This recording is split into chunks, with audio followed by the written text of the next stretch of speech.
thriving hub of industry and innovation. Our great state has spectacular outdoor vistas and recreation, a strong economy, a can-do entrepreneurial ethos, and is known for collegiality and collaborative spirit. This vitality is why the University of Utah is on the rise, now recognized as one of America's leading research universities, a member of the prestigious Association of American Universities. Our beautiful campus home is home to outstanding academic programs, including University of Utah Health. University Hospital has been consistently recognized as a top 10 facility for excellence in patient care. And our Huntsman Cancer Institute is a comprehensive cancer center, the highest federal ranking for a cancer research organization. Providing value, high-quality education and healthcare at affordable cost is a defining tenet of our university. Our faculty and our staff are achieving national recognition and support at unprecedented levels. Among them, evolutionary geneticist Nels Elde, just yesterday named a MacArthur Fellow. Congratulations, Professor Elde. All of us at the University of Utah are united in purpose. We strive to provide today's students with an exceptional experience that will equip them for a vibrant future as members of the global community. Students are, quite simply, at the center of all we do. Let me introduce you to our student body leaders. Ephraim Coombe, President, Michelle Valdez, Vice President of Student Relations, and Ayana Amici, Vice President of University Relations. These individuals exemplify inquisitive, smart, creative students who will lead us into the future. I asked Michelle one thing she wanted the world to know about the University of Utah, and she said that this is a place for everyone from any background to come and accomplish extraordinary things. This is an institution for anyone, not only to learn, do research, teach, or lead, but to do all of those things in an exemplary manner. At the University of Utah, there is endless opportunity. And Ephraim offered a message of hope for the students who are listening tonight. If there's anything I hope for the students, young, emerging leaders watching and listening tonight, it is the hope that we will feel empowered to make our voices heard and our presence known, and the hope that we recognize the power and potential we have to act, to make a significant difference in our communities. But it all starts with what we do today, especially as we tune in tonight. We are the future, yes, but we are also the present, and present we will be. This election may be the first involvement in the nation's political process for many students. We have emphasized how very important it is to be a part of an informed, involved citizenry. Ayana offered this message from students here at the U to students listening from around the world. I want students worldwide to know that partaking in election processes is indispensable, as we are all citizens of humankind, and our chief role as such is to tailor the world to be more ethical than the one we grew up in. In order to avoid complicity in governmental injustice, it is our responsibility to vote for just outcomes within our own respective structures. It is our responsibility to be commonly decent. From all of us at the University of Utah, our very best wishes to Vice President Mike Pence and Senator Kamala Harris this evening, and my deepest appreciation to all who helped plan and prepare for tonight, from our campus, the Utah Debate Commission, and the Commission on Presidential Debates. Thank you all, and again, warmest welcome to the University of Utah.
Please welcome the first print journalist to be the solo moderator of one of the general election debates, Washington Bureau Chief of USA Today, Susan Page.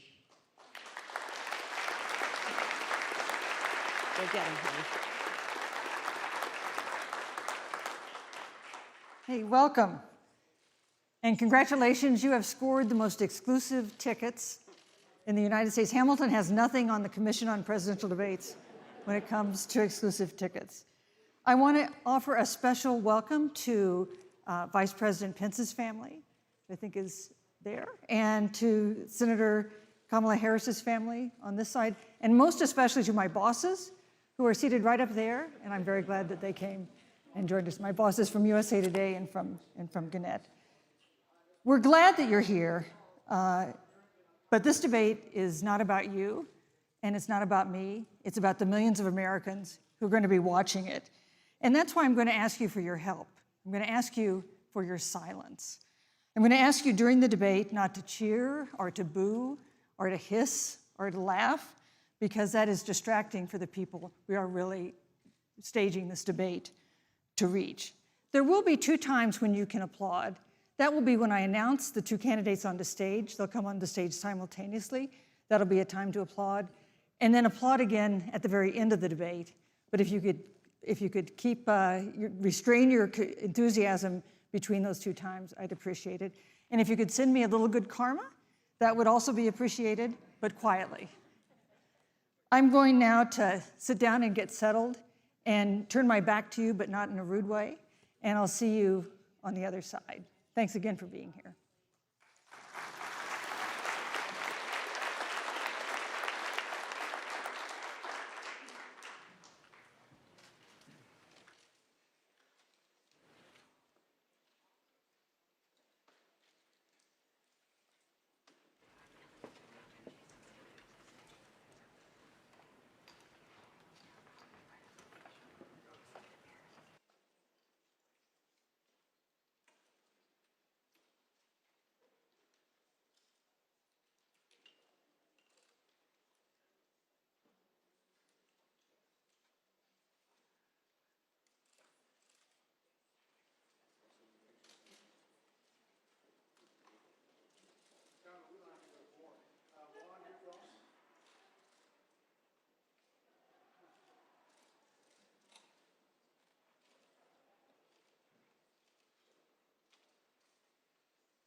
Good evening. From the University of Utah in Salt Lake City, welcome to the first and only Vice Presidential Debate of 2020, sponsored by the Nonpartisan Commission on Presidential Debates. I'm Susan Page of USA Today. It is my honor to moderate this debate, an important part of our democracy. In Kingsbury Hall tonight, we have a small and socially distant audience, and we've taken extra precautions during this pandemic. Among other things, everyone in the audience is required to wear a face mask, and the candidates will be seated 12 feet apart. The audience is enthusiastic about their candidates, but they've agreed to express that enthusiasm only twice, at the end of the debate and now when I introduce the candidates. Please welcome California Senator Kamala Harris and Vice President Mike Pence.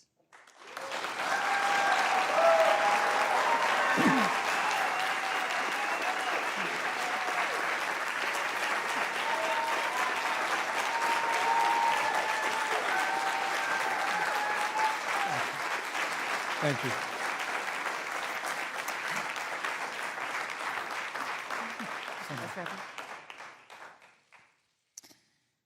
Senator Harris and Vice President Pence, thank you for being here. We're meeting as President Trump and the First Lady continue to undergo treatment in Washington after testing positive for COVID-19. We send our thoughts and prayers to them for their rapid and complete recovery and for the recovery of everyone afflicted by the coronavirus.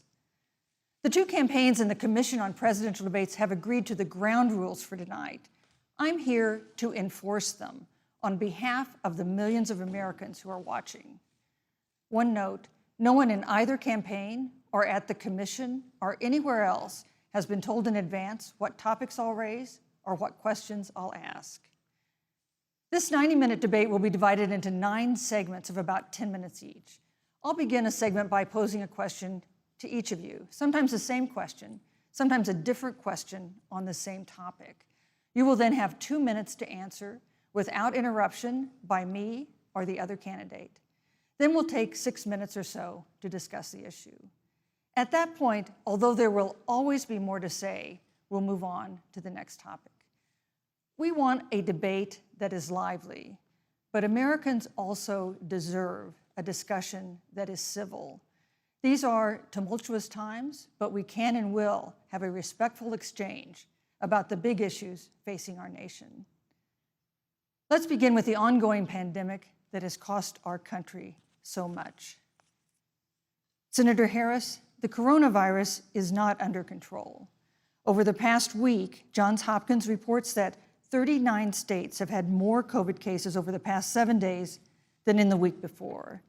9 states have set new records. Even if a vaccine is released soon, the next administration will face hard choices.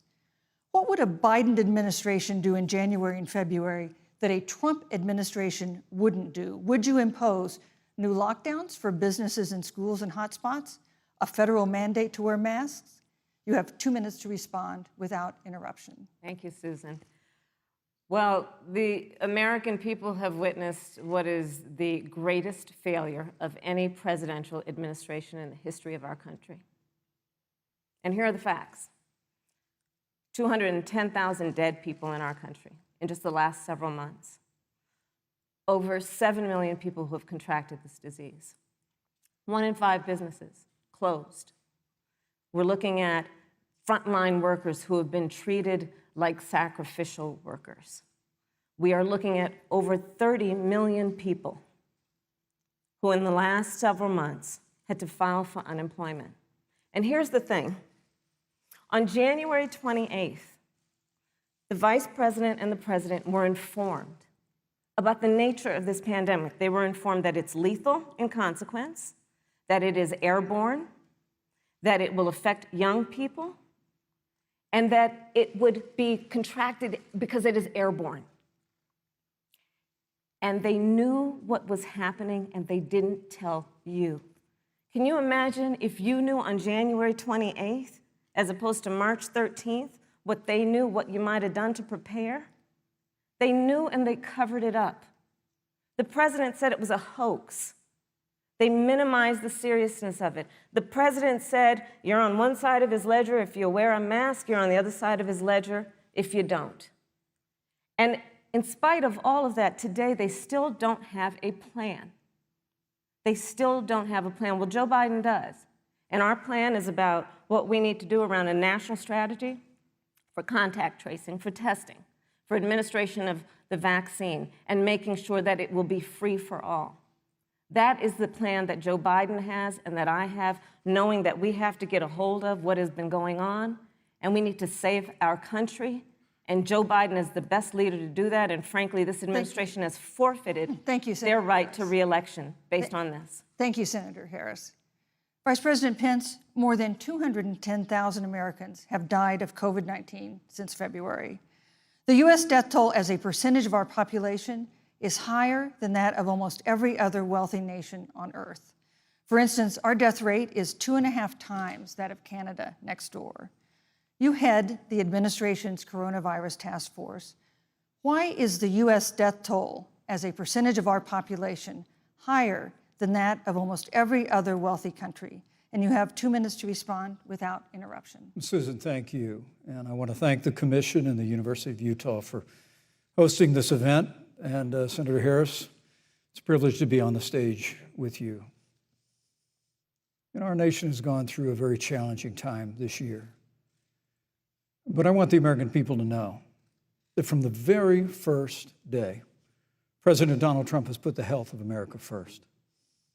Before, there were more than 5 cases in the United States, all people who had returned from China.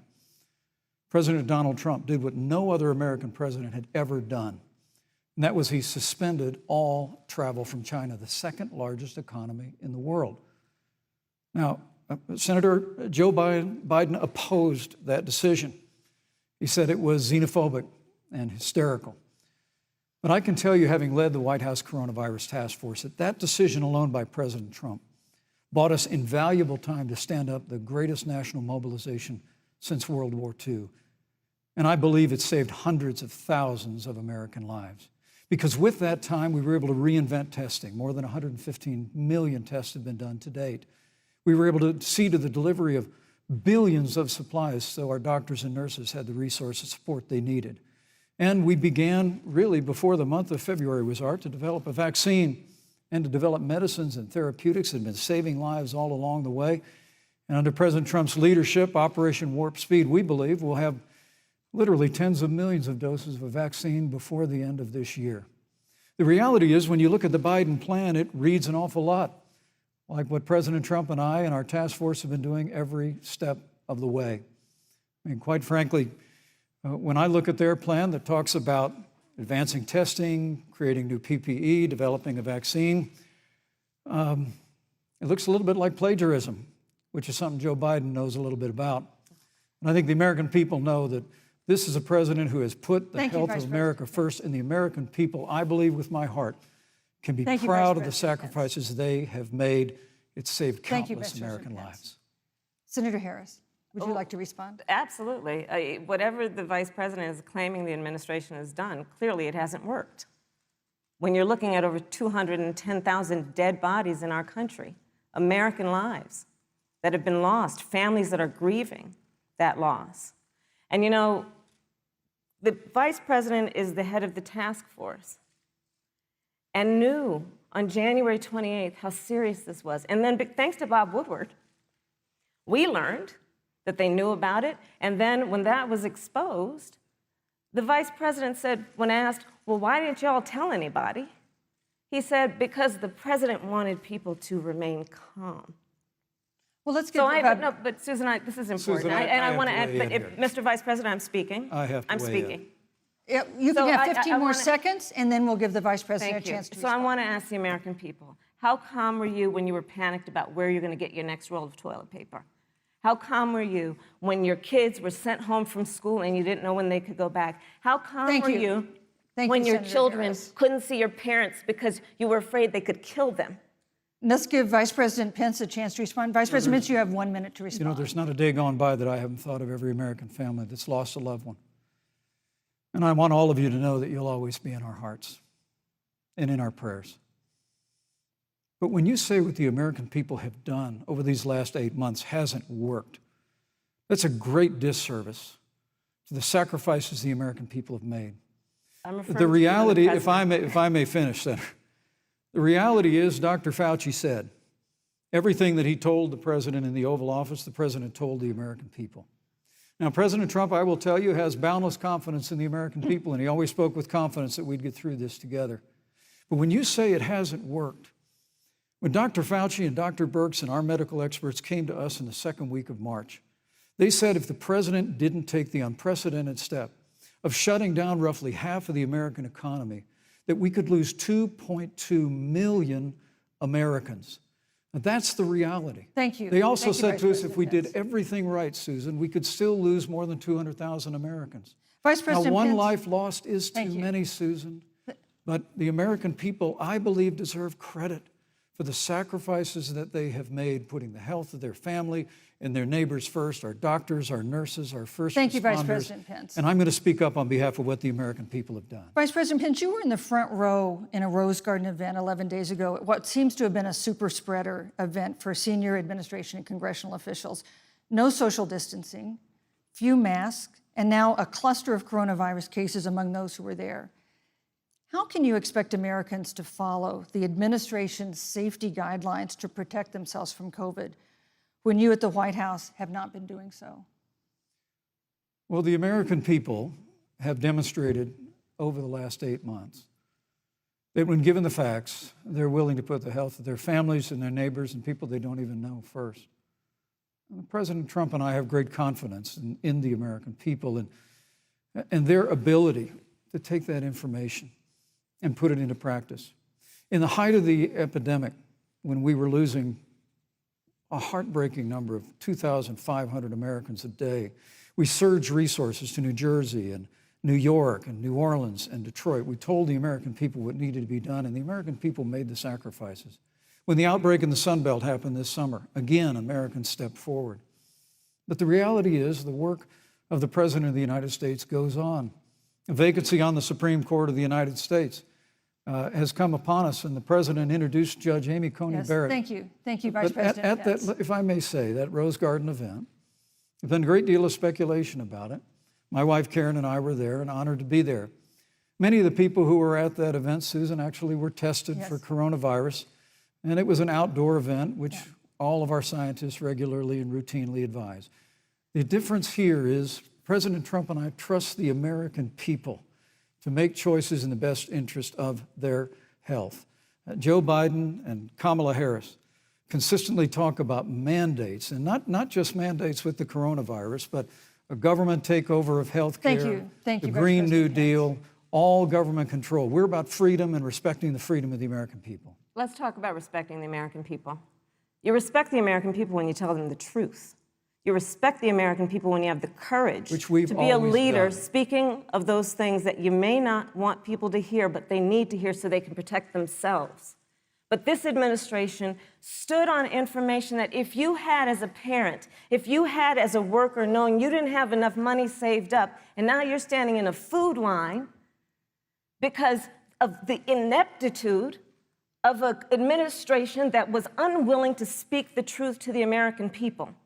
So let's talk about caring about the American people. The American people have had to sacrifice far too much because of the incompetence of this administration. It is asking too much of the people. Susan, we talked No, about Vice It is President asking Pence. too much of the people. Look- That they would not be equipped with the information they need to help themselves to protect Susan, their the parents President- and No, their I'm children. sorry. Kamala Harris, Senator Harris, I'm sorry. It's I fine, meant I'm to say- Kamala. No, you're Senator Harris to me. For life to get back to normal, Dr. Anthony Fauci and other experts say that most of the people who can be vaccinated need to be vaccinated. But half of Americans now say they wouldn't take a vaccine if it was released now. If the Trump administration approves a vaccine before or after the election, should Americans take it, and would you take it? If the public health professionals, if Dr. Fauci, if the doctors tell us that we should take it, I'll be the first in line to take it, absolutely. But if Donald Trump tells us that we should take it, I'm not taking it. Vice President Pence, there have been a lot of repercussions from this pandemic. In recent days, the president's diagnosis of COVID-19 has underscored the importance of the job that you hold and that you are seeking. That's our second topic tonight. It's the role of the vice president. One of you will make history on January 20th. You will be the vice president to the oldest president the United States has ever had. Donald Trump will be 74 years old on Inauguration Day. Joe Biden will be 78 years old. That already has raised concerns among some voters, concerns that have been sharpened by President Trump's hospitalization in recent days. Vice President Pence, have you had a conversation or reached an agreement with President Trump about safeguards or procedures when it comes to the issue of presidential disability? And if not, do you think you should? You have 2 minutes without interruption. Well, Susan, thank you, although I would like to go back. I think we need to move on to the issue of thank you, but I would like to go back presidency. because the reality is that we're going to have a vaccine, Senator, in record time, in unheard of time, in less than a year. We have 5 companies in phase 3 clinical trials, and we're right now producing tens of millions of doses. So the fact that you continue to undermine public confidence in a vaccine, if the vaccine emerges during the Trump administration, I think is unconscionable. And Senator, I just ask you, stop playing politics with people's lives. The reality is that we will have a vaccine, we believe, before the end of this year. And it will have the capacity to save countless American lives. And your continuous undermining of confidence in a vaccine is it's just unacceptable. And let me also say, you know, the reality is when you talk about failure in this administration, we actually do know what failure looks like in a pandemic. It was 2009. The swine flu arrived in the United States. Thankfully, it ended up not being as lethal as the coronavirus.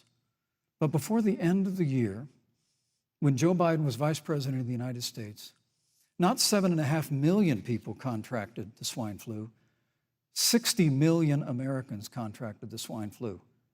If the swine flu had been as lethal as the coronavirus, in 2009, when Joe Biden was vice president, we would have lost 2 million American lives.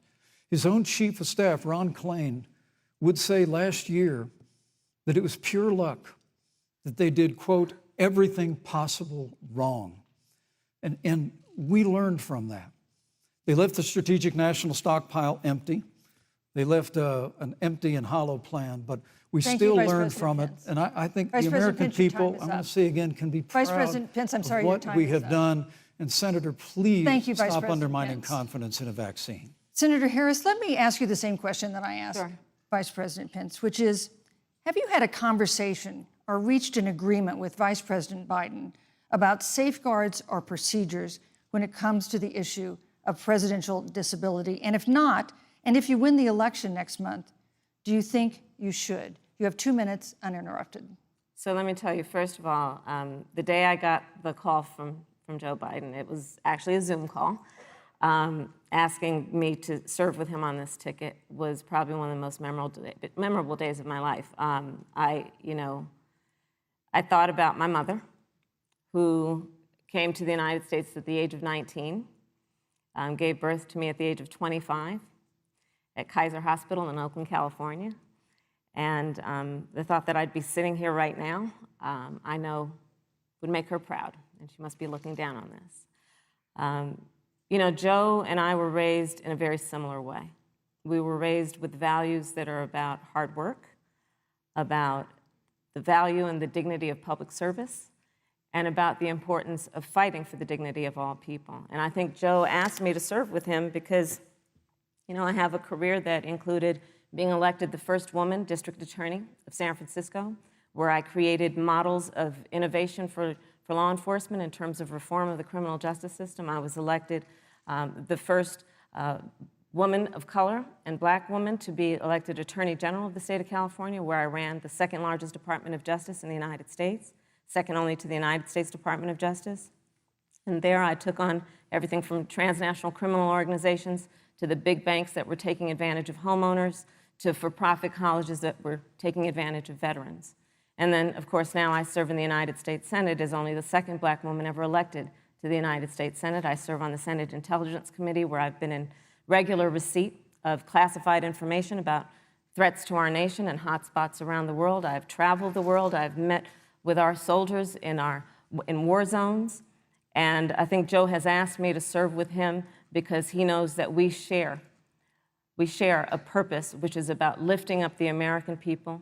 And after the 4 years that we have seen of Donald Trump unifying our country around our common values and principles. Thank you, Senator Harris. You know, neither President Trump nor Vice President Biden has released the sort of detailed health information that had become the modern norm until the 2016 election. And in recent days, President Trump's doctors have given misleading answers or refused to answer basic questions about his health. And my question to each of you in turn is this information voters deserve to know? Vice President Pence, would you like to go first? Well, Susan, thank you. And let me say, on behalf of the President and the First Lady, how moved we've all been by the outpouring of prayers and concern for the President. And I do believe it's emblematic of the prayers and the concern that have ushered forth for every American impacted by the coronavirus. But the care the President received at Walter Reed Hospital, the White House doctors, was exceptional. And the transparency that they practiced all along the way will continue. The American people have a right to know about the health and well-being of their President, and will continue to do that. But I'm just extremely grateful and was more than a little moved by the broad and bipartisan support. And Senator, I want to thank you and Joe Biden for your expressions of genuine concern. And I also want to congratulate you, as I did on that phone call, on the historic nature of your nomination. Thank you.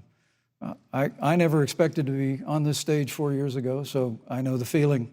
But the reality is we've got an election before the American people in the midst of this challenging year.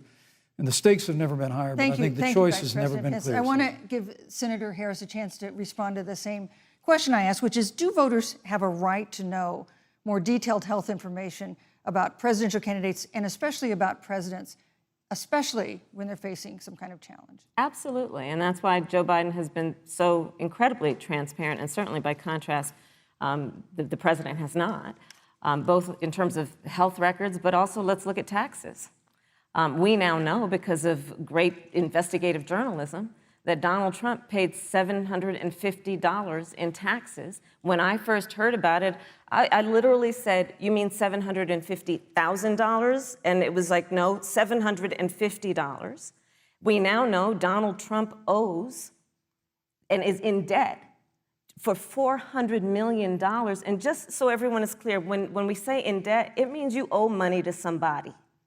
And it'd be really good to know who the President of the United States, the Commander-in-Chief, owes money to, because the American people have a right to know what is influencing the President's decisions. And is he making those decisions on the best interest of the American people, of you, or self-interest? So, Susan, I'm glad you asked about transparency, because it has to be across the board. Joe has been incredibly transparent over many, many years. The one thing we all know about Joe, he puts it all out there. He is honest, he is forthright.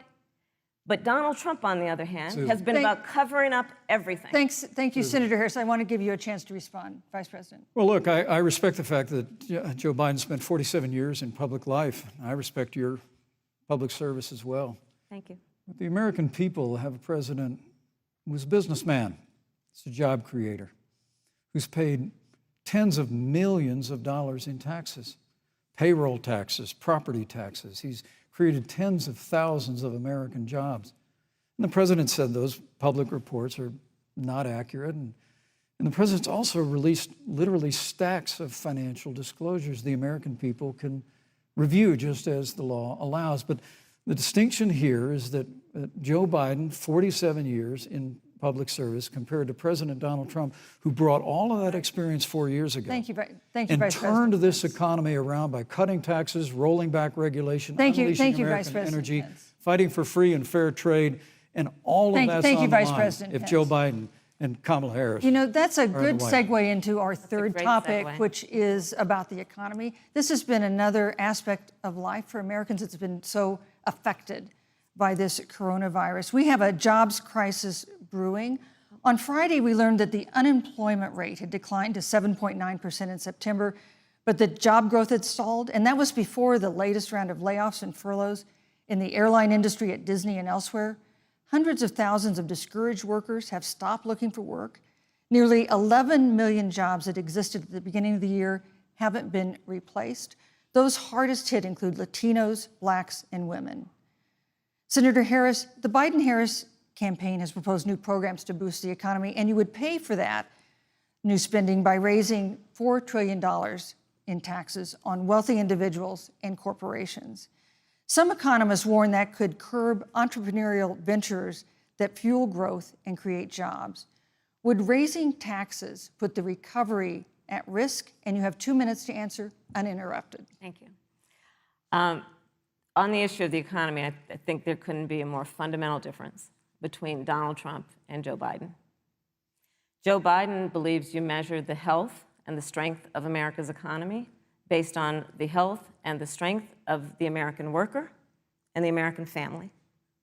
On the other hand, you have Donald Trump, who measures the strength of the economy based on how rich people are doing, which is why he passed a tax bill benefiting the top 1% and the biggest corporations of America, leading to a $2 trillion deficit that the American people are going to have to pay for.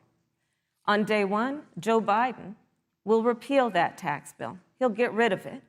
And what he'll do with the money is invest it in the American people. And through a plan that is about investing in infrastructure, something that Donald Trump said he would do. I remember hearing about some infrastructure week. I don't think it ever happened. But Joe Biden will do that. He'll invest in infrastructure. It's about upgrading our roads and bridges, but also investing in clean energy and renewable energy. Joe is going to invest that money in what we need to do around innovation. There was a time when our country believed in science and invested in research and development so that we were an innovation leader on the globe. Joe Biden will use that money to invest in education. So, for example, for folks who want to go to a 2-year community college, it will be free. If you come from a family that makes less than $125,000, you'll go to a public university for free. And across the board, we'll make sure that if you have student loan debt, it's cut by $10,000. That's how Joe Biden thinks about the economy, which is it's about investing in the people of our country as opposed to passing a tax bill, which had the benefit of letting American corporations go offshore to do their business. Thank you, You're Senator welcome. Harris. Vice President Pence, your administration has been predicting a rapid and robust recovery, but the latest economic report suggests that's not happening. Should Americans be braced for an economic comeback that is going to take not months, but a year or more? You have 2 minutes to answer uninterrupted. When President Trump and I took office, America had gone through the slowest economic recovery since the Great Depression. Because when Joe Biden was vice president, they tried to tax and spend and regulate and bail our way back to a growing economy. President Trump cut taxes across the board. Despite what Senator Harris says, the average American family of 4 had $2,000 in savings in taxes. And with the rise in wages that occurred, most predominantly for blue-collar, hardworking Americans, the average household income for a family of 4 increased by $4,000 following President Trump's tax cuts. But America, you just heard Senator Harris tell you, on day one, Joe Biden's going to raise your taxes. It's really remarkable to think, Susan. I mean, right after a time where we're going through a pandemic that lost 22 million jobs at the height, we've already added back 11.6 million jobs because we had a president who cut taxes, rolled back regulation, unleashed American energy, fought for free and fair trade, and secured $4 trillion from the Congress of the United States to give direct payments to families, saved 50 million jobs through the Paycheck Protection Program. We literally have spared no expense to help the American people and the American worker through this. Joe Biden and Kamala Harris want to raise taxes. They want to bury our economy under a $2 trillion Green New Deal, which you were one of the original co-sponsors of in the United States Senate. They want to abolish fossil fuels and ban fracking, which would cost hundreds of thousands of American jobs all across the heartland. And Joe Biden wants to go back to the economic surrender to China, that when we took office, half of our international trade deficit was with China alone. And Joe Biden wants to repeal all of the tariffs that President Trump put into effect to fight for American jobs and American workers. Joe Biden says democracy's on the ballot. Make no mistake about it, Susan.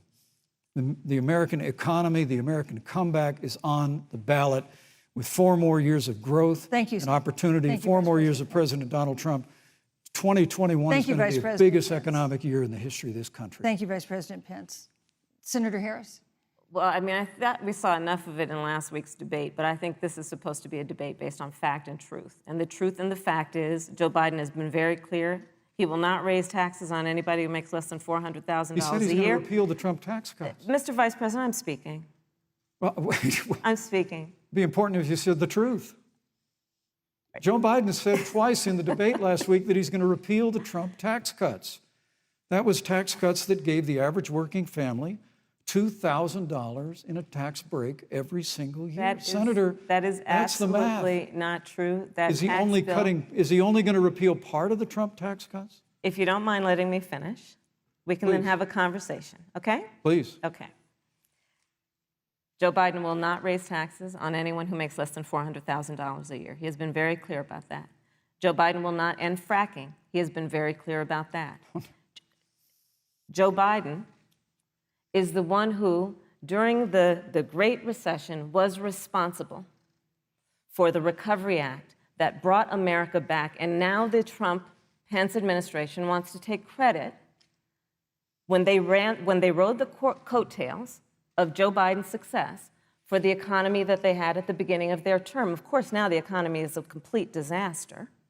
But Joe Biden, on the one hand, did that. On the other hand, you have Donald Trump, who has reigned over a recession that is being compared to the Great Depression.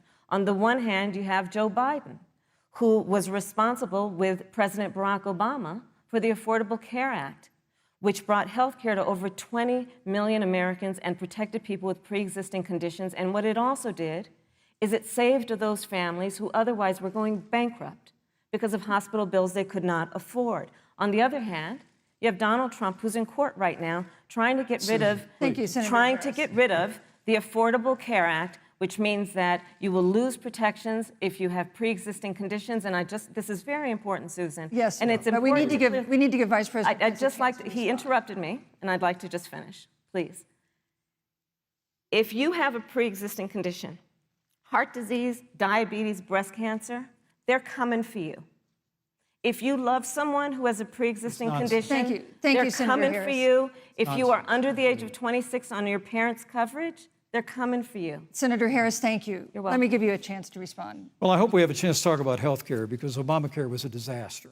The American people remember it well. And President Trump and I have a plan to improve health care and to protect pre-existing conditions for every American. But look, Senator Harris, you're entitled to your own opinion, but you're not entitled to your own facts. You yourself said on multiple occasions when you were running for president that you would ban fracking. Joe Biden looked at a supporter in the eye and pointed and said, I guarantee that we will abolish fossil fuels. They have a $2 trillion version of the Green New Deal, Susan, that your newspaper, USA Today, said really wasn't that very different from the original Green New Deal.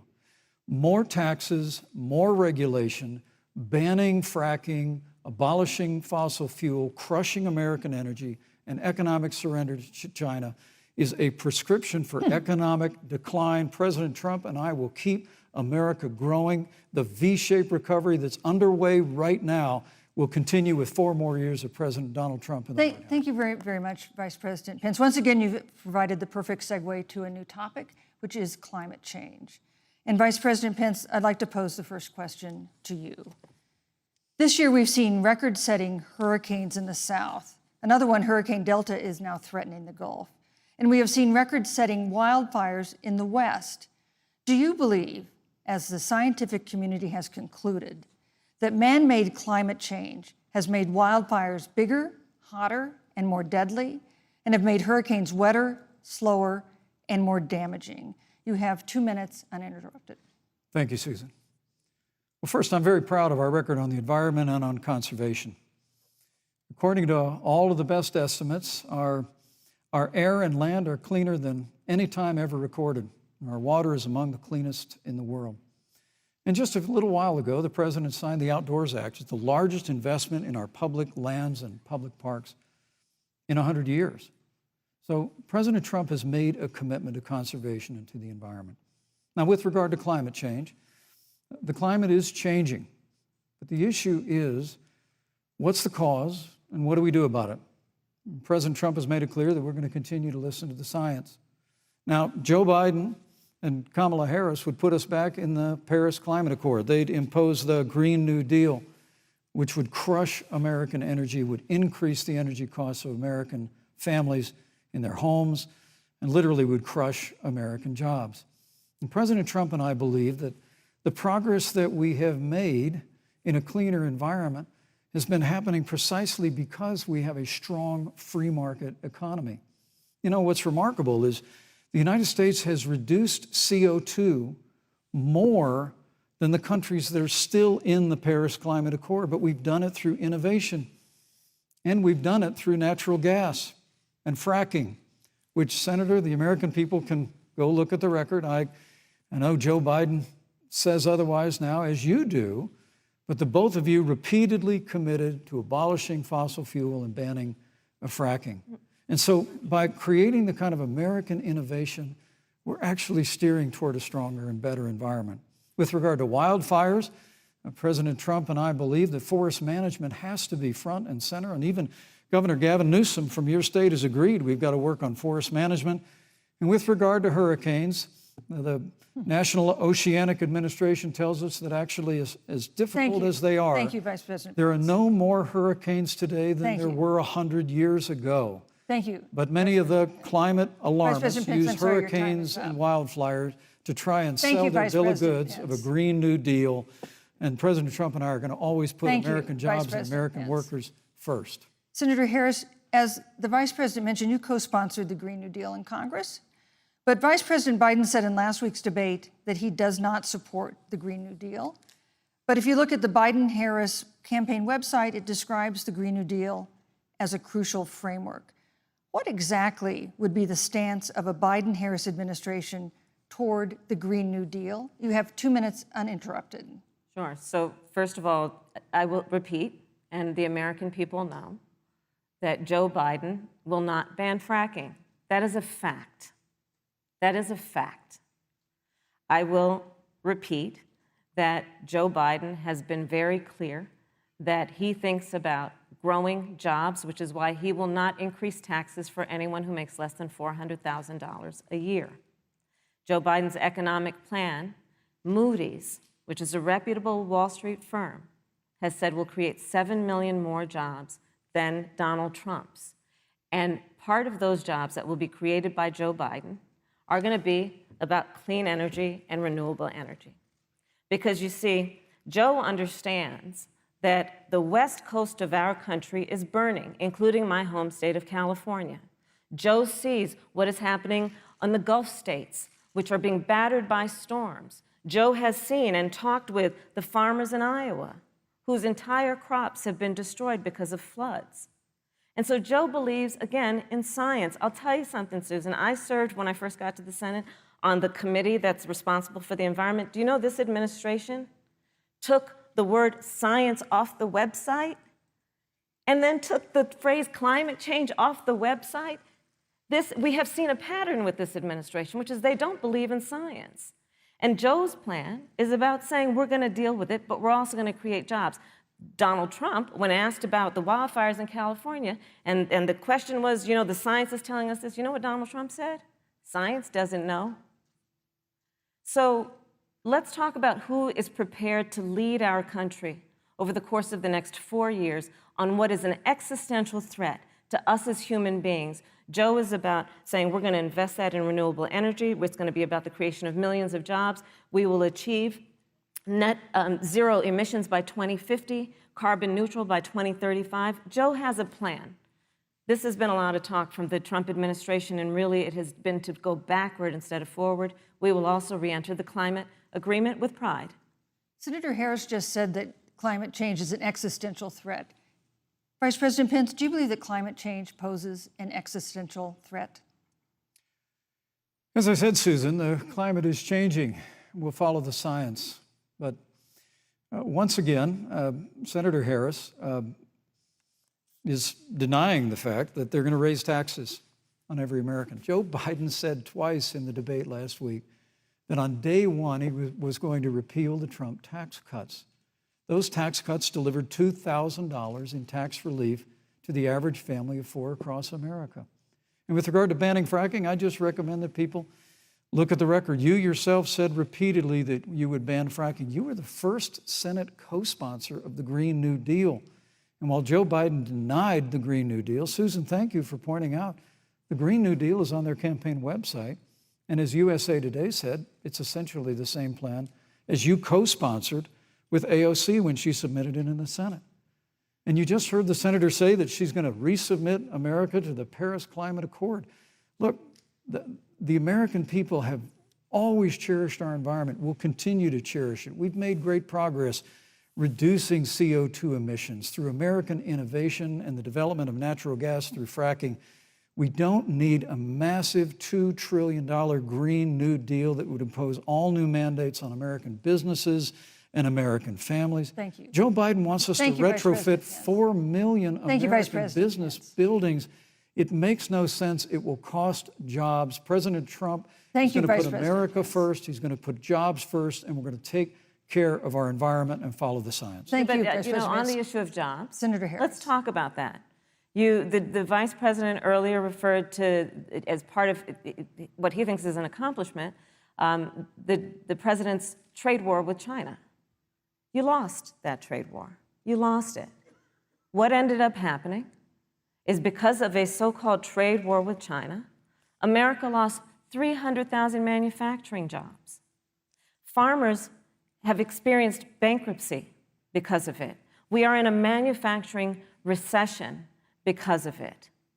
And when we look at where this administration has been, there are estimates that by the end of the term of this administration, they will have lost more jobs than almost any other presidential administration. And the American people know what I'm talking about. You know, I think about 20-year-olds. We have a 20-year-old, a 20-something-year-old, who are coming out of high school and college right now, and you're wondering, is there going to be a job there for me?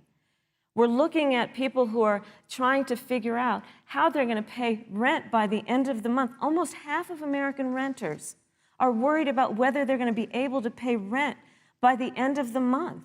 This is where the economy is in America right now, and it is because of the catastrophe and the failure of leadership of this administration. Thank you, Senator Harris. Vice President Pence, let me give you just 15 seconds to respond, because then I want to move on to Well, I'd love to respond. Look, lost the trade war with China. Joe Biden never fought it. Joe Biden has been a cheerleader for communist China over the last several decades. And again, Senator Harris, you're entitled to your opinion. You're not entitled to your own facts. When Joe Biden was vice president, we lost 200,000 manufacturing jobs, and President Obama said they were never coming back. He said we needed a magic wand to bring them back.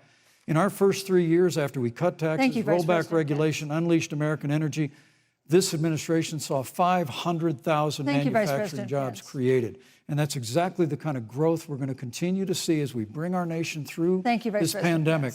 But a Green New Deal, your massive new mandates, your Paris Climate Accord, it's going to kill jobs this time, just like it killed jobs. I just need to respond very briefly. 15 seconds, and then we'll move on. Thank you. Joe Biden is responsible for saving America's auto industry, and you voted against it. So let's set the record straight.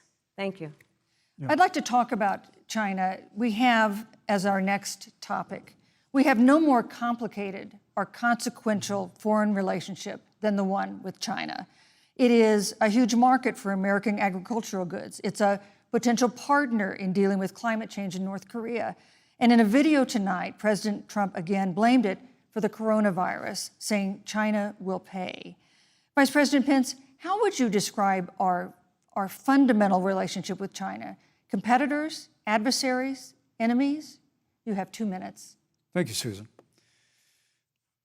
Well, before I leave that, let me speak to voting records if I can.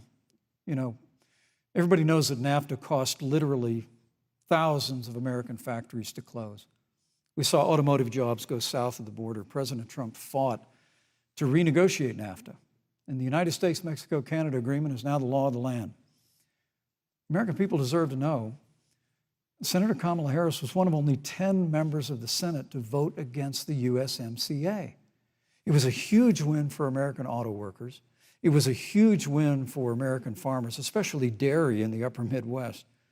But Senator, you said it didn't go far enough on climate change, that you put your radical environmental agenda ahead of American auto workers and ahead of American jobs. I think the American people deserve to know that. It's probably why Newsweek magazine said that Kamala Harris was the most liberal member of the United States Senate in 2019, more liberal than Bernie Sanders, more liberal than any of the others in the United States Senate. So now with regard to China, look, Susan, first and foremost, China is to blame for the coronavirus. And President Trump is not happy about it. He's made that very clear, made it clear again today. China and the World Health Organization did not play straight with the American people. They did not let our personnel into China to get information on the coronavirus until the middle of February. Fortunately, President Trump, in dealing with China from the outset of this administration, standing up to China that had been taking advantage of America for decades in the wake of Joe Biden's cheerleading for China, President Trump made that decision before the end of January to suspend all travel from China. And again, the American people deserve to know Joe Biden opposed President Trump's decision to suspend all travel from China. He said it was hysterical. He said it was Thank you, Vice xenophobic. President Pence. But President Trump has Vice President stood Pence, up your to time is China. up. We're going to continue to stand strong. Thank you, Vice President Pence. We want to improve the relationship, but we're going to level the playing field, and we're going to hold Vice President China Pence. accountable for what they did to America with the coronavirus. Thank you. Senator Harris, let me ask you the same question that I asked the Vice President. How would you describe our fundamental relationship with China? Are we competitors, adversaries, enemies? You'll have 2 minutes uninterrupted. Susan, the Trump administration's perspective and approach to China has resulted in the loss of American lives, American jobs, and America's standing. There's a weird obsession that President Trump has had with getting rid of whatever accomplishment was achieved by President Obama and Vice President Biden. For example, they created within the White House an office that basically was responsible for monitoring pandemics. They got rid of it. Not true. There was a team of disease experts that President Obama and Vice President Biden dispatched to China to monitor what is now predictable and what might happen. They pulled them out. We now are looking at 210,000 Americans who have lost their lives. Let's look at the job situation. We mentioned before the trade deal, the trade war, they wanted to call it, with China. It resulted in the loss of over 300 manufacturing jobs and a manufacturing recession, and the American consumer paying thousands of dollars more for goods because of that failed war that they called it. Then let's talk about standing. Pew, a reputable research firm, has done an analysis that shows that leaders of all of our formerly allied countries have now decided that they hold in greater esteem and respect Xi Jinping, the head of the Chinese Communist Party, than they do Donald Trump, the President of the United States, the Commander-in-Chief of the United States. This is where we are today because of a failure of leadership by this administration. Senator Harris, we've seen changes in the role of the United States in terms of global leadership over the past 4 years. And of course, times do change. What's your definition? We've seen strains with China, of course, as the Vice President mentioned. We've seen strains with our traditional allies in NATO and elsewhere. What is your definition of the role of American leadership in 2020? So Joe is, I love talking with Joe about a lot of these issues. And, Joe, I think he said it quite well. He says, foreign policy, it might sound complicated, but really it's relationships. So just think about it as relationships. And so we know this in our personal and professional relationships. You got to keep your word to your friends. You got to be loyal to your friends. People who've stood with you, you got to stand with them. You got to know who your adversaries are and keep them in check. But what we have seen with Donald Trump is that he has betrayed our friends and embraced dictators around the world. Let's take, for example, Russia. So I serve on the Intelligence Committee of the United States Senate. America's intelligence community told us Russia interfered in the election of the President of the United States in 2016 and is playing in 2020. Christopher Wray, the director of the FBI, said the same. But Donald Trump, the commander-in-chief of the United States of America, prefers to take the word of Vladimir Putin over the word of the American intelligence community. You look at our friends at NATO. He has walked away from agreements. You can look at the Iran nuclear deal, which now has put us in a position where we are less safe because they are building up what might end up being a significant nuclear arsenal. We were in that deal, guys. We were in the Iran nuclear deal with friends, with allies around the country. And because of Donald Trump's unilateral approach to foreign policy, coupled with his isolationism, he pulled us out and has made America less safe. So, Susan, it's about relationships. And the thing that has always been part of the strength of our nation, in addition to our great military, has been that we keep our word. But Donald Trump doesn't understand that because he doesn't understand what it means to be honest.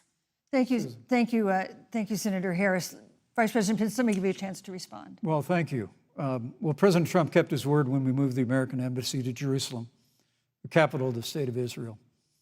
When Joe Biden was vice president, they promised to do that, and they never did. We've stood strong with our allies, but we've been demanding. NATO is now contributing more to our common defense than ever before, thanks to President Trump's leadership. We've strengthened our alliances across the Asia-Pacific, and we've stood strong against those who would do us harm. When President Trump came into office, ISIS had captured an area of the Middle East the size of Pennsylvania. But President Trump unleashed the American military, and our armed forces destroyed the ISIS caliphate and took down their leader, al-Baghdadi, without one American casualty. Al-Baghdadi was responsible for the death of thousands. But notably, America's hearts today are with the family of Kayla Mueller, her parents of which are here with us tonight in Salt Lake City. Today, 2 of the ISIS killers responsible for Kayla Mueller's murder were brought to justice in the United States. Jihadi John was killed on the battlefield along with the other beetle. The reality is that when Joe Biden was vice president, we had an opportunity to save Kayla Mueller. It breaks my heart to reflect on it, but the military came into the Oval Office, presented a plan. They said they knew where Kayla was. Baghdadi had held her for 18 months, abused her mercilessly before they killed her. But when Joe Biden was vice president, they hesitated for a month. And when armed forces finally went in, it was clear she'd been moved 2 days earlier. And her family says with a heart that broke the heart of every American that if President Donald Trump had been president, they believe Kayla would be alive today. Thank you, Vice Look, President. we destroyed the ISIS caliphate. And you talk about re-entering the Iran nuclear deal. I mean, the last administration transferred $1.8 billion to the leading state sponsor Thank you, Vice of President terrorism. Pence. President Donald Trump got us out of the deal. Thank you, Vice President Pence. And when Qasem Soleimani was traveling to Baghdad Thank you, to do Vice President harm Pence. to Americans, President Donald Trump took Thank you, him Vice out. President Pence. And America is safer, our allies are safer, and the American people know President Donald Trump will never Thank you, hesitate Vice President to take Pence. action. I would like to give Senator Harris a chance to respond, but not at such great length, because of course there are other topics we want to talk about. But I would like equal time. Yes.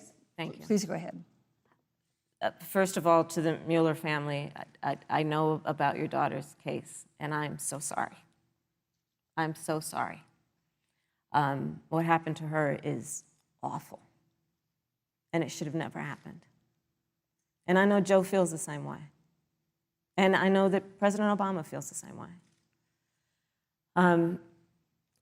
But you mentioned Soleimani. Let's start there. So after the strike on Soleimani, there was a counter strike on our troops in Iraq. And they suffered serious brain injuries. And do you know what Donald Trump dismissed them as? Headaches. And this is about a pattern of Donald Trump's, where he has referred to our men who are serving in our military as suckers and losers. Donald Trump, who went to Arlington Cemetery and stood above the graves of our fallen heroes and said, what's in it for them? Because, of course, he only thinks about what's in it for him. Let's take what he said about John McCain, a great American hero. And Donald Trump says he doesn't deserve to be called a hero because he was a prisoner of war. And this is very important when you want to talk about who is the current commander-in-chief and what they care about and what they don't care about. Public reporting that Russia had bounties on the heads of American soldiers. And you know what a bounty is? It's somebody puts a price on your head and they will pay it if you are killed. And Donald Trump had talked at least 6 times to Vladimir Putin and never brought up the subject. Joe Biden would never do that. Thank you. Joe Biden would, but Joe Biden would hold Russia to account for any threat to our nation's security or to our troops who are sacrificing their lives for the sake of our democracy and our safety. Thank you, Senator Harris. This is such an important issue, but we have other important issues as well. And Susan, I want to make sure we have a chance I really have talk to about respond to that. I'm, Look, she has 15 seconds because Well, I gotta we're have trying more to than keep. that. Look. Well, I'm sorry, but Vice President Look, Pence, you've had more time than she's had so far. The slanders against President Donald Trump regarding men and women of our armed forces are absurd. I'm sorry, Vice My President son is Pence. a captain in the United Yes. States Marine Corps. My son-in-law is deployed in the United States Navy. I can assure all of you, with sons and daughters serving in our military, President Donald Trump not only respects but reveres all of those who serve in our armed forces, and any suggestion otherwise is ridiculous. But Let thank me you, also Vice say, President Pence. the Vice the President American Pence, people deserve, Susan, Vice the President American Pence, people I deserve to didn't, know. Vice President that- Pence, I did not, excuse me, Susan, the I did American not people create deserve the to know rules for tonight. Joe Biden Your and campaigns agreed to the rules for tonight's debate with the Commission on Presidential Debates. I'm here to enforce them, which involves moving from one topic to another, giving roughly equal time to both of you, Go right which is what I'm trying very hard to do. Go right ahead. So I want to go ahead and move to the next topic, which is an important one, as the last topic was, and that is the Supreme Court. On Monday, the Senate Judiciary Committee is scheduled to open hearings on Amy Coney Barrett's nomination to the Supreme Court. Senator Harris, you'll be there as a member of the committee. Yes. Her confirmation would cement the court's conservative majority and make it likely open to more abortion restrictions, even to overturning the landmark Roe v. Wade ruling. Access to abortion would then be up to the states. Vice President Pence, you're the former governor of Indiana. If Roe v. Wade is overturned, what would you want Indiana to do? Would you want your home state to ban all abortions? You have 2 minutes, uninterrupted. Well, thank you for the question, but I'll use a little bit of my time to respond to that very important issue before. The American people deserve to know Qasem Soleimani, the Iranian general, was responsible for the death of hundreds of American service members. When the opportunity came, we saw him headed to Baghdad to kill more Americans. President Trump didn't hesitate, and Qasem Soleimani is gone. But you deserve to know that Joe Biden and Kamala Harris actually criticized the decision to take out Qasem Soleimani. It's really inexplicable, but with regard to Joe Biden, it's explainable, because history records that Joe Biden actually opposed the raid against Osama bin Laden. It's absolutely essential that we have a commander-in-chief who will not hesitate to act to protect American lives and to protect American service members, and that's what you have in President Donald Trump. Now, with regard to the Supreme Court of the United States, let me say President Trump and I could not be more enthusiastic about the opportunity to see Judge Amy Coney Barrett become Justice Amy Coney Barrett. She's a brilliant woman, and she will bring a lifetime of experience and a sizable American family to the Supreme Court of the United States. And our hope is, in the hearing next week, unlike Justice Kavanaugh received with treatment from you and others, we hope she gets a fair hearing. And we particularly hope that we don't see the kind of attacks on her Christian faith that we saw before. I mean, the Democrat chairman of the Judiciary Committee before, when Judge Barrett was being confirmed for the Court of Appeals, expressed concern that the dogma of her faith lived loudly in her. Dick Durbin of Illinois said that it was a concern. Senator, I know one of our judicial nominees you actually attacked because they were a member of the Catholic Knights of Columbus, just because the Knights of Columbus holds pro-life views and pro-marriage views. Thank you, Vice President Pence. So Your my time hope is is up. that when the hearing takes place, Thank you, Vice President Pence. that Judge Amy Coney Barrett will be respected, Thank you, treated Vice President respectfully, Pence. voted and confirmed Thank to the you. Supreme Court of the United States. Senator Harris, you're the senator from and former Attorney General of California. So let me ask you a parallel question to the one I posed to the Vice President. If Roe v. Wade is overturned, what would you want California to do? Would you want your home state to enact no restrictions on access to abortion? And you have 2 minutes uninterrupted. Thank you, Susan. First of all, Joe Biden and I are both people of faith, and it's insulting to suggest that we would knock anyone for their faith. And in fact, Joe, if elected, will be only the second practicing Catholic as President of the United States. On the issue of this nomination, Joe and I are very clear, as are the majority of the American people. We are 27 days before the decision about who will be the next president of the United States. And, you know, before, when this conversation has come up, you know, it's been about election year or election time. We're literally in an election. Over 4 million people have voted. People are in the process of voting right now. And so Joe has been very clear, as the American people are. Let the American people fill that seat in the White House, and then we'll fill that seat on the United States Supreme Court. And to your point, Susan, the issues before us couldn't be more serious. There's the issue of choice, and I will always fight for a woman's right to make a decision about her own body. It should be her decision and not that of Donald Trump and the Vice President, Michael Pence. But let's also look at what else is before the court. It's the Affordable Care Act. Like, literally in the midst of a public health pandemic, when over 210,000 people have died and 7 million people probably have what will be in the future considered a pre-existing condition because you contracted the virus. Donald Trump is in court right now trying to get rid of the Affordable Care Act. And I said it before, and it bears repeating. This means that there will be no more protections, if they win, for people with pre-existing conditions. Yeah. This means that over 20 million people will lose your coverage. It means that if you're under the age of 26, you can't stay on your parents' coverage anymore. And here's the thing. The contrast couldn't be more clear. They're trying to get rid of the Affordable Care Act. Joe Biden is saying, let's expand coverage. Let's give you a choice of a public option or private coverage. Let's bring down premiums. Thank you, Senator Let's Harris. lower Medicare eligibility to 60. Thank you, Senator That's true Harris. leadership. You know, you mentioned earlier, Vice President Pence, that the president was committed to maintaining protections for people with pre-existing conditions. But you do have this court case that you are supporting, your administration supporting, that would strike down the Affordable Care Act. The president says, President Trump says that he's going to protect people with pre-existing conditions, but he has not explained how he would do that. And that was one of the toughest nuts to crack when they were passing the Affordable Care Act. So tell us specifically, how would your administration protect Americans with pre-existing conditions to have access to affordable insurance if the Affordable Care Act is struck down? Well, thank you, Susan. But let me just say, addressing your very first question, I couldn't be more proud to serve as vice president to a president who stands without apology for the sanctity of human life.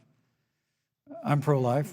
I don't apologize for it. And this is another one of those cases where there's such a dramatic contrast. Joe Biden and Kamala Harris support taxpayer funding of abortion all the way up to the moment of birth, late-term abortion. They want to increase funding to Planned Parenthood of America. Now, for our part, I would never presume how Judge Amy Coney Barrett would rule on the Supreme Court of the United States, but we'll continue to stand strong for the right to life. When you speak about the Supreme Court, though, I think the American people really deserve an answer, Senator Harris. Are you and Joe Biden going to pack the court if Judge Amy Coney Barrett is confirmed? I mean, there have been 29 vacancies on the Supreme Court during presidential election years, from George Washington to Barack Obama. Presidents have nominated in all 29 cases. But your party is actually openly advocating adding seats to the Supreme Court, which has had 9 seats for 150 years, if you don't get your way. This is a classic case of if you can't win by the rules, you're going to change the rules. Now, you've refused to answer the question. Joe Biden has refused to answer the question. So I think the American people would really like to know, if Judge Amy Coney Barrett is confirmed at the Supreme Court of the United States, are you and Joe Biden, if somehow you win this election, going to pack the Supreme Court to get your way? I'm so glad we went through a little history lesson. Let's do that a little more. In 1864... Well, I'd like you to answer the question. Mr. Yes, Vice President, I'm please, speaking. very I'm fast. speaking. Okay. In 1864, one of the, I think, political heroes, certainly of the president, I assume of you also, Mr. Vice President, is Abraham Lincoln. Mm-hmm. Abraham Lincoln was up for re-election, and it was 27 days before the election, and a seat became open on the United States Supreme Court. Abraham Lincoln's party was in charge not only of the White House, but the Senate. But Honest Abe said it's not the right thing to do. The American people deserve to make the decision about who will be the next president of the United States, and then that person can select who will serve for a lifetime on the highest court of our land. And so Joe and I are very clear. The American people are voting right now, and it should be their decision about who will serve on this most important body for a lifetime. Thank you, And the Senator American Harris. people, Susan, are voting right now. They'd like to know if you and Joe Biden are going to pack the Supreme Court if you don't get your way in this nomination. Let's talk about packing. You once Come again on. gave a non-answer. Joe Biden gave a non-answer. Trying to answer you The now. American people deserve a straight answer. And if you haven't figured it out yet, the straight answer is they are going to pack the Supreme Court if they somehow win this election. Men and Mr. women, Vice President, I got to I tell you, think people across this country, if you cherish our Supreme Court, if you cherish the separation of powers, you need to reject the Biden-Harris ticket. Come November the 3rd, re-elect President Donald Trump, and we'll stand by that separation of powers in a 9-seat Supreme Court. Yeah, let's talk about packing the court then. Let's talk about the Please. fact. Yeah, I'm about to. So the Trump-Pence administration has been, because I sit on the Senate Judiciary Committee, Susan, as you mentioned, and I've witnessed the appointments for lifetime appointments to the federal courts, district courts, courts of appeal. People who are purely ideological, people who have been reviewed by legal professional organizations and found to have been not competent, are substandard. And do you know that of the 50 people who President Trump appointed to the Court of Appeals for lifetime appointments, not one is black? This is what they've been doing. You want to talk about packing a court? Let's have that discussion.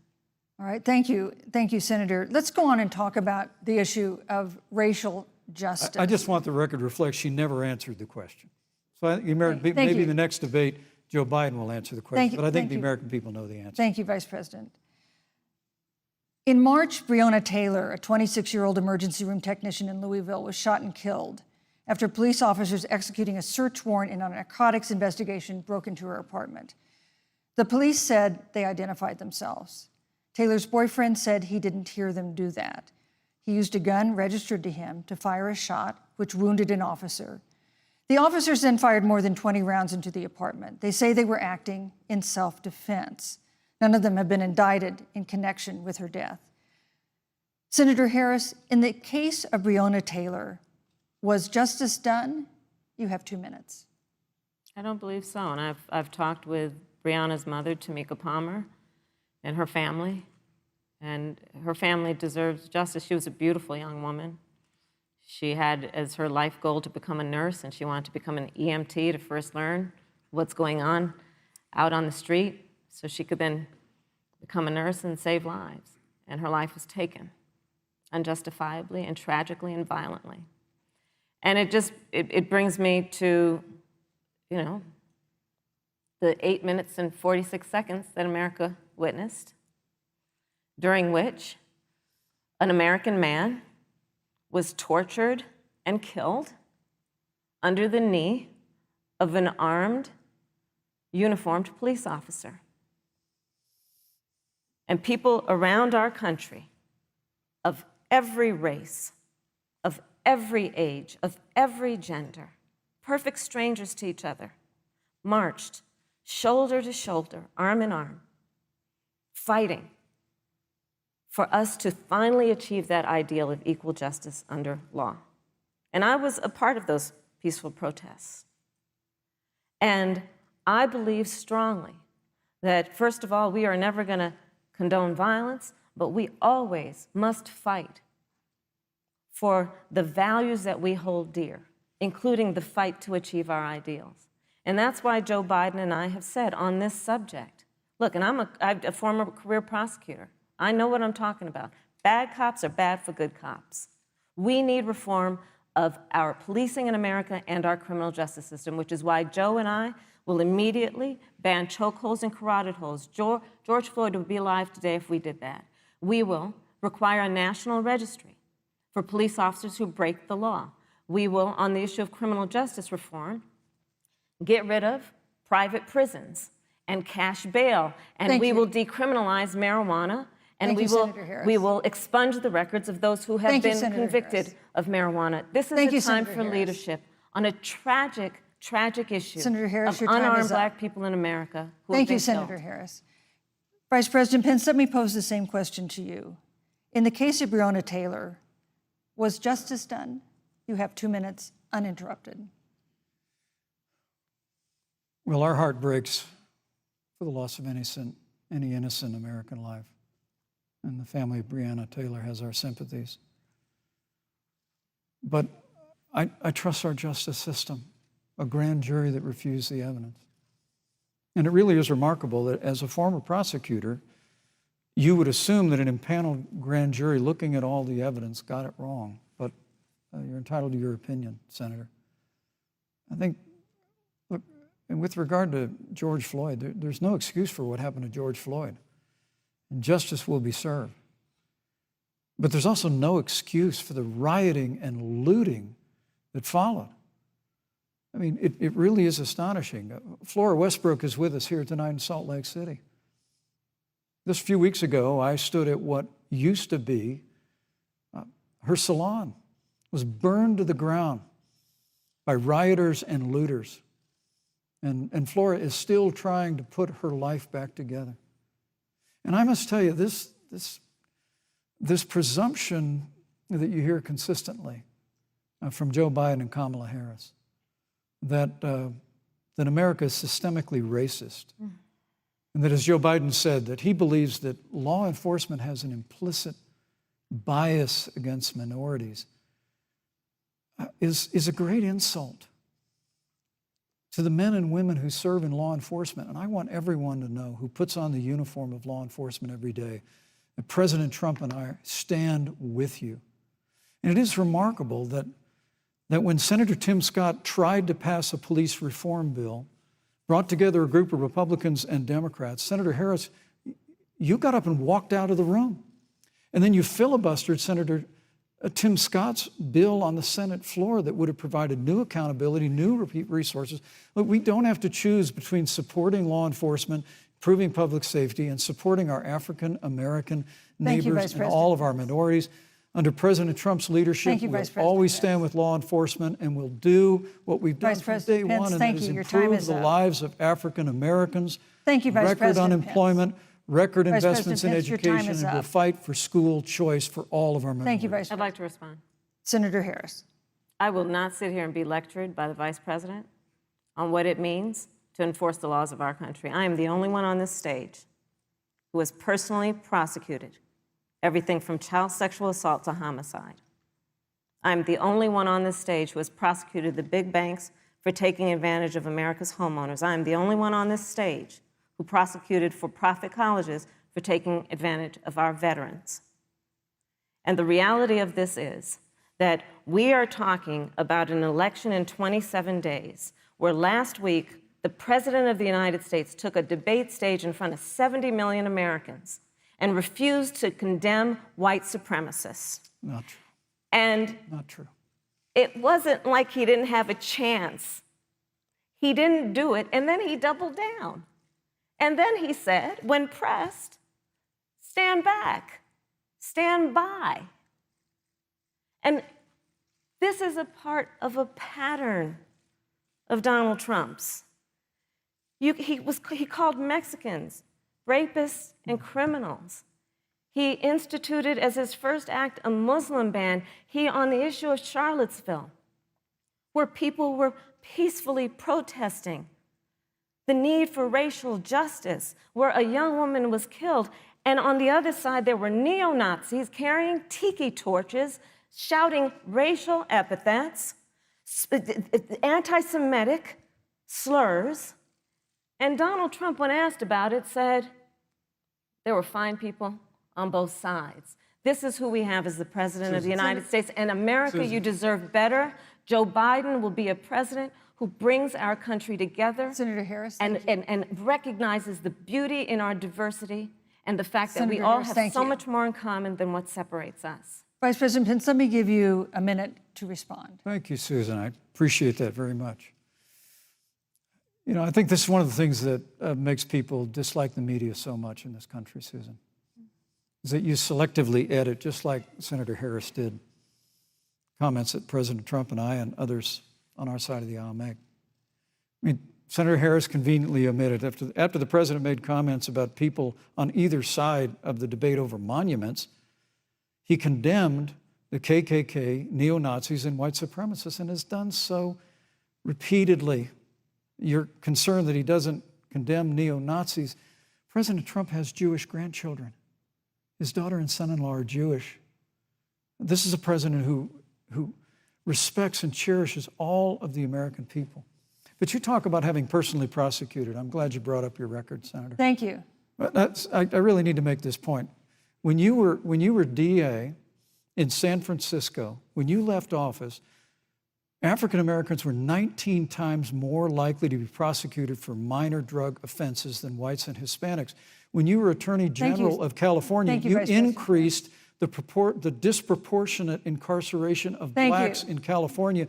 You did nothing on criminal justice reform in California. You didn't lift a finger to pass the First Step Act on Capitol Hill.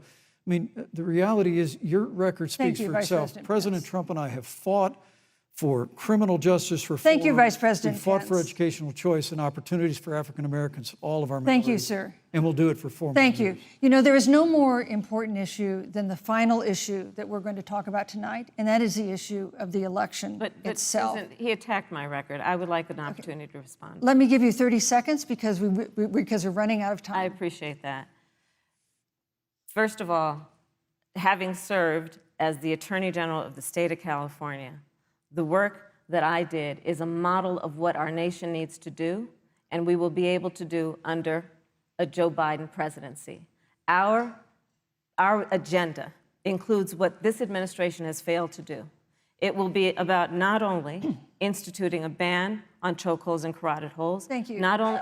Thank you, Senator I Harris. would like to go through. These are points that you made earlier in the hour, and I want to talk about the election itself before we have to. But I want to talk about the connection between what Joe and I will do and my record, which includes I was the first statewide officer to institute a requirement that my agents would wear body cameras and keep them on full time. We were the first to initiate a requirement that there would be a training for law enforcement on implicit bias because, yes, Joe Biden and I recognize that implicit bias does exist, Mr. Vice President, contrary to what you may believe.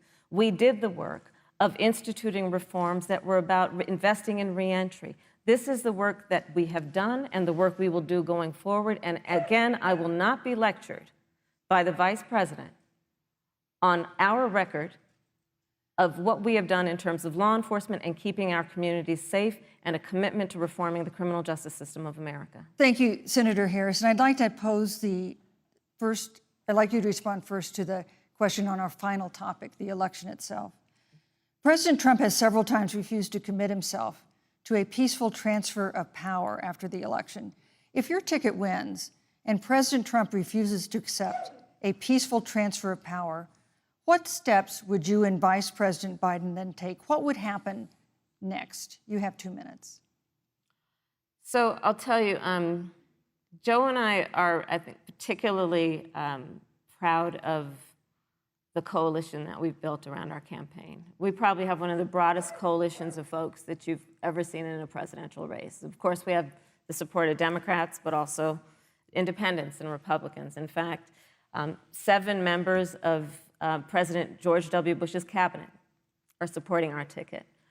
We have the support of Colin Powell, Cindy McCain, John Kasich, over 500 generals, retired generals, and former national security experts and advisors are supporting our campaign. And I believe they are doing that because they know that Joe Biden has a deep, deep-seated commitment to fight for our democracy and to fight for the integrity of our democracy and to bring integrity back to the White House. And so we believe in the American people. We believe in our democracy. And here's what I'd like to say to everybody. Vote. Please vote. Vote early. Come up with a plan to vote. Go to iwillvote.com. You can also go to joebiden.com. We have it within our power in these next 27 days to make the decision about what will be the course of our country for the next 4 years. And it is within our power, and if we use our vote and we use our voice, we will win. And we will not let anyone subvert our democracy with what Donald Trump has been doing, as he did on the debate stage last week, when again in front of 70 million people, he openly attempted to suppress the vote. Joe Biden, on the other hand, on that same debate stage, because clearly Donald Trump doesn't think he can run on a record because it's a failed record, Joe Biden on that stage said, hey, just please vote. So I'll repeat what Joe said. Please vote. Thank you, Senator. Vice President Pence, President Trump has several times refused to commit himself to a peaceful transfer of power after the election. If Vice President Biden is declared the winner and President Trump refuses to accept a peaceful transfer of power, what would be your role and responsibility as Vice President? What would you personally do? You have 2 minutes.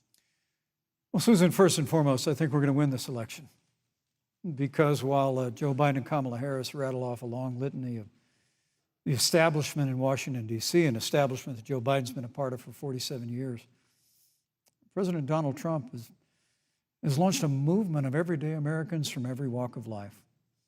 And I have every confidence that those same Americans that delivered that historic victory in 2016, they see this president's record where we rebuild our military, we revived our economy through tax cuts and rolling back regulation, fighting for fair trade, unleashing American energy. We appointed conservatives to our federal courts at every level. And we stood with the men and women of law enforcement every single day. And I think that movement of Americans has only grown stronger in the last 4 years. But when you talk about accepting the outcome of the election, I must tell you, Senator, your party has spent the last 3.5 years trying to overturn the results of the last election. It's amazing. When Joe Biden was vice president of the United States, the FBI actually spied on President Trump and my campaign. I mean, there were documents released this week that the CIA actually made a referral to the FBI documenting that those allegations were coming from the Hillary Clinton campaign. And of course, we've all seen the avalanche, what you put the country through for the better part of 3 years until it was found that there was no obstruction, no collusion, case closed.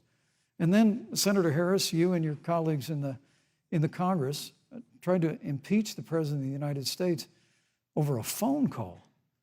And now Hillary Clinton has actually said to Joe Biden that in her words, under no circumstances should he concede the election. So let me just say, I think we're going to win this election.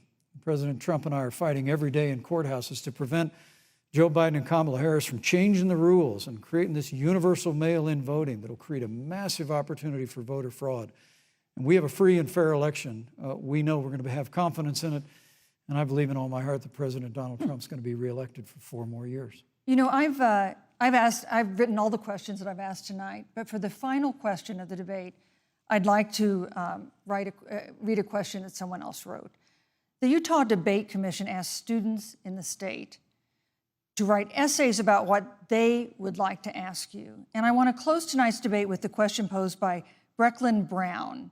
She's an 8th grader at Springville Junior High in Springville, Utah. And here's what she wrote, quote, "When I watch the news, all I see is arguing between Democrats and Republicans. When I watch the news, all I see is citizen fighting against citizen. When I watch the news, all I see are 2 candidates from opposing parties trying to tear each other down. If our leaders can't get along, how are the citizens supposed to get along?" And then she added, "Your examples could make all the difference to bring us together," end quote. So to each of you in turn, I'd like you to take 1 minute and respond to Brecklin. Vice President Pence, you have 1 minute. Brecklin, it's a wonderful question. And let me just commend you for taking an interest in public life. I started following the news when I was very young. And in America, we believe in a free and open exchange of debate. And we celebrate that. And it's how we've created literally the freest and most prosperous nation in the history of the world. But I would tell you that don't assume that what you're seeing on your local news networks is synonymous with the American people. You know, I look at the relationship between Justice Ruth Bader Ginsburg, the late justice who we just lost from the Supreme Court, and the late Justice Antonin Scalia. They were on polar opposites on the Supreme Court of the United States, one very liberal, one very conservative. But what's been learned since her passing was the 2 of them and their families were the very closest of friends. I mean, here in America, we can disagree. We can debate vigorously, as Senator Harris and I have on this stage tonight. But when the debate is over, we come together as Americans. And that's what people do in big cities and small towns all across this country. So I just want to encourage you, Brecklin. I want to tell you that we're going to work every day to have government as good as our people. And the American people each and every day love a good debate. We love a good argument. But we always come together and are always there for one another in times of need. And we've especially learned that through the difficulties of this year. Senator Harris, what would you say to Brecklin? First of all, I love hearing from our young leaders. And when I hear her words, when I hear your words, Brecklin, I know our future is bright because it is that perspective on who we are and who we should be. That is a sign of leadership and is something we should all aspire to be. And that, that brings me to Joe. Joe Biden, one of the reasons that Joe decided to run for president is after Charlottesville, which we talked about earlier. It so troubled him and upset him like it did all of us, that there was that kind of hate and division. What propelled Joe to run for president was to see that over the course of the last 4 years, what Brecklin described has been happening. Joe has a long-standing reputation of working across the aisle and working in a bipartisan way. And that's what he's going to do as president. Joe Biden has a history of lifting people up and fighting for their dignity. You have to know Joe's story to know that Joe has known pain, he has known suffering, and he has known love. And so, Brecklin, when you think about the future, I do believe the future is bright. And it will be because of your leadership, and it will be because we fight for each person's voice through their vote, and we get engaged in this election because you have the ability through your work and through eventually your vote to determine the future of our country and what its leadership looks like. Thank you, Senator Harris. Thank you, Vice President Pence. Thank you so much for being with us tonight. We want to thank also the University of Utah for its hospitality, and most of all, our thanks to all the Americans who watched this debate tonight. Again, our best wishes for a quick recovery to President Trump, the First Lady, and everyone who is battling COVID-19. The second presidential debate is next week on October 15th, a town hall style debate in Miami. We hope you'll join us then. Good evening.